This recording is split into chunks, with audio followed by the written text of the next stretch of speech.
दो चीज़ें हमने वृंदावन की बहुत सुनी है। एक तो श्री बांके बिहारी जी का मंदिर है जहाँ पे सबसे ज़्यादा यूथ जाता है। मैं चाहता हूँ बहुत सारे लोग हमारे इंडिया के बाहर से, साउथ इंडिया से भी देखते हैं, उन्हें पता चले कि उस मंदिर की क्यों इतनी मान्यता है, क्या स्टोरी है उसके पीछे।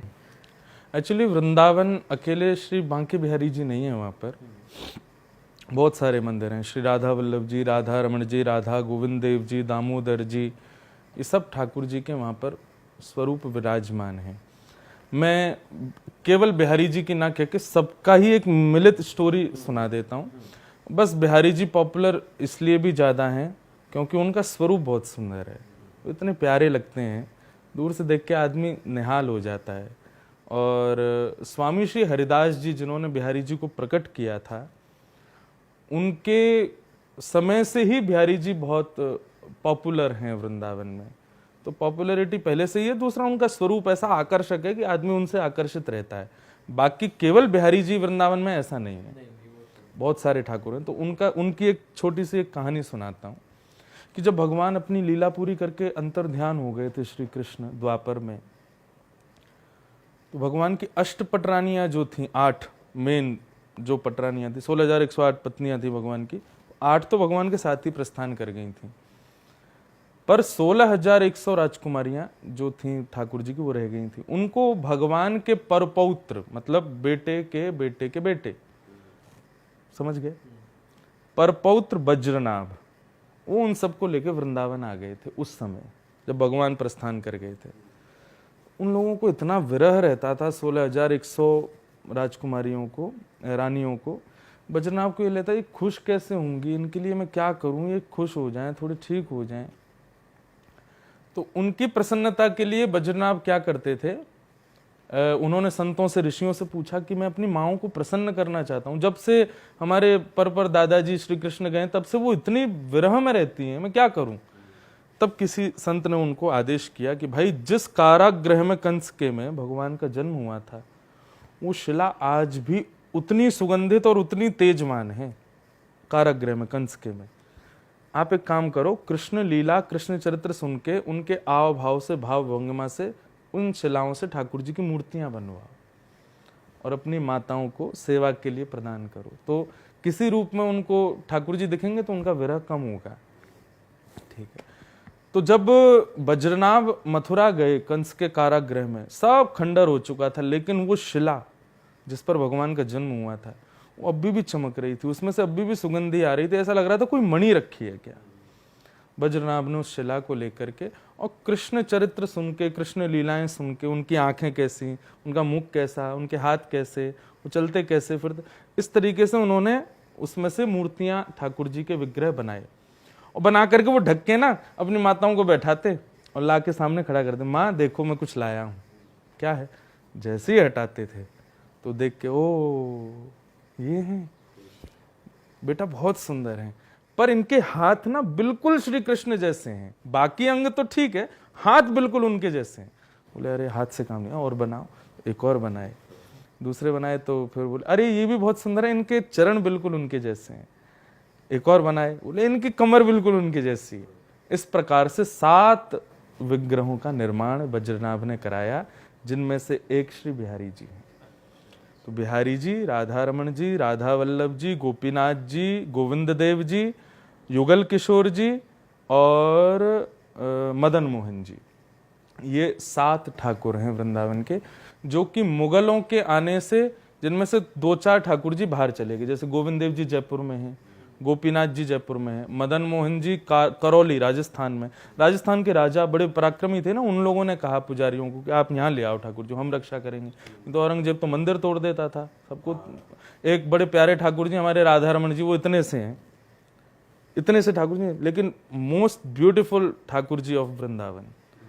उनको तो बताते हैं कि कहीं अलमारी में छुपा दिया था, हाँ, तो इसलिए वो सावधान बचे रहे। तो इस प्रकार ये भगवान के परपौत्र ने इन सब का रूप निर्माण कराया, जिससे उनकी माएँ प्रसन्न रहे। फिर लेकिन जब कलयुग प्रारंभ हुआ तो फिर ये सब ठाकुर जी ने देखा कि भाई कलयुग के लोग सेवा एवा कुछ कर नहीं पा रहे, तो ये सब वृंदावन में अंदर विद्यमान हो गए, अंदर ही पृथ्वी के अंदर विराजित हो गए। फिर जब हमारे यहाँ वृंदावन में आचार्यों का आगमन हुआ, जैसे कि श्री गोपाल भट्ट गोस्वामी, स्वामी श्री हरदास जी, मैं बहुत नाम है, उन सब की कथा सुनाऊंगा तो विस्तृत जानकारी होगी। उन ठाकुरों को ये कथाएं पता थी, उन लोगों ने उन्हीं का स्मरण करके भजन करना प्रारंभ किया। जैसे स्वामी श्री हरदास जी, वो गाते बहुत अच्छा, तानसेन के गुरु जी थे, उन्होंने गायन कर करके बस बिहारी जी हैं, यहीं वृंदावन में बिहारी जी हैं, उनका रूप प्रकट हो, और इतना गायन किया कि निधिवन में, सघन कुंज में वृंदावन से श्री बिहारी जी प्रकट हो गए। गोपाल भट्ट जी ने गायन किया तो श्री राधा रमण जी प्रकट हो गए। श्री हितरवंश महाप्रभु ने सेवा की तो श्री राधा वल्लभ लाल जी पधारे। इस प्रकार ये सब ठाकुरों का फिर प्रादुर्भाव वहां पर हुआ। तो ये आज के नहीं, उस समय से ठाकुर जी, और ये सब जो विग्रह हैं सब श्री कृष्ण प्राकट्य उस शिला से ही इनका निर्माण है। ये इंद्रेश जी, आप ठाकुर जी की आप सेवा करते हैं, आप अभिषेक करते हैं, आप इतने साल से कथा भी करते आ रहे हैं, तो मैं ये जानना चाहता हूँ कि आप डू यू कम्युनिकेट ऑल्सो, उनसे बात भी करते हैं in your own spiritual level? मेरी बात करने का तरीका कैसे है, लाइक जैसे आभास तो बहुत होते हैं, अनुभव तो बहुत होते हैं, बट मेरे को जैसे कोई डिसीजन लेना है तो मैं क्या करता हूँ, 4 पर्चियाँ बनाता हूँ और उसमें अपने भाव लिखता हूँ, जैसे ये नहीं करना है, ये करना है, और फिर एक ऑप्शन रखता हूँ जैसा तुमको ठीक लगे, और या एक खाली छोड़ देता हूँ, मैं देखो कौन सा है, और फिर वो उछाल के उनके सामने डालता हूँ।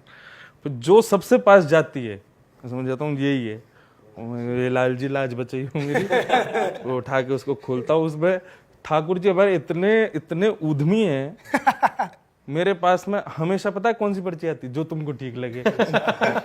तो ऐसे कम्युनिकेशन बहुत होता है, बट कई बार कई मेजर स्टेप्स ऐसे मेरी लाइफ के हुए जिनमें मैंने ठाकुर जी के सामने पर्ची डाली और मुझे उन्होंने बिल्कुल सटीक आंसर दिया, और वो करके मैं बहुत कुछ, मैं अपने फॉलोअर्स को भी ये बात बहुत बार बोलता हूँ, लाइक लाइफ में कोई डिसीजन लेना है ना, पहले इससे पहले सेवा भी करो ठाकुर जी की बहुत, हाँ, कि वो ऐसे इस आपके लायक कि वहाँ उपस्थित हों, कि आपको जो चाहिए वो दें, और फिर ठाकुर जी के सामने कभी कुछ पूछना हो ना तो पर्ची डाल दो, उठाओ, और फिर जो आ जाए उस पर फिर अविश्वास नहीं, जो आ गया वो करना ही है। अब भले आपने सोचा था कि मुझे ये करना है, ठाकुर जी एक बार आप कंफर्म कर दो, ठाकुर जी बोले नहीं करना तो नहीं करना, देखना ही नहीं है उस तरफ। एक बार वो बताओ ना, कौन से सटीक आंसर आपको मिले अपनी बातों के, कुछ तो बताओ एक बार, पर्सनल लाइफ।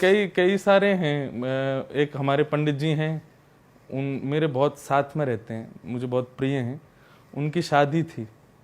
अच्छा, अब शादी का मतलब मैं बड़ा डर जाता हूँ शादी के नाम, मैंने ये अभी मेरे को छोड़ देंगे, अभी ज़्यादा समय अपनी वाइफ के संग या घर पे रहेंगे, तो वो बड़े दुविधा में थे, क्या करूं महाराज जी, करूं कि नहीं। मैंने कहा वाइफ कैसी है, अच्छी है महाराज जी, ठीक है, बस थोड़ा कंफर्मेशन चाहिए। मैं चलो लाल जी के पास, पर्ची बनाई, करनी चाहिए नहीं करनी चाहिए, या जो तुमको ठीक लगे, या एक खाली। हाँ, और एक खाली।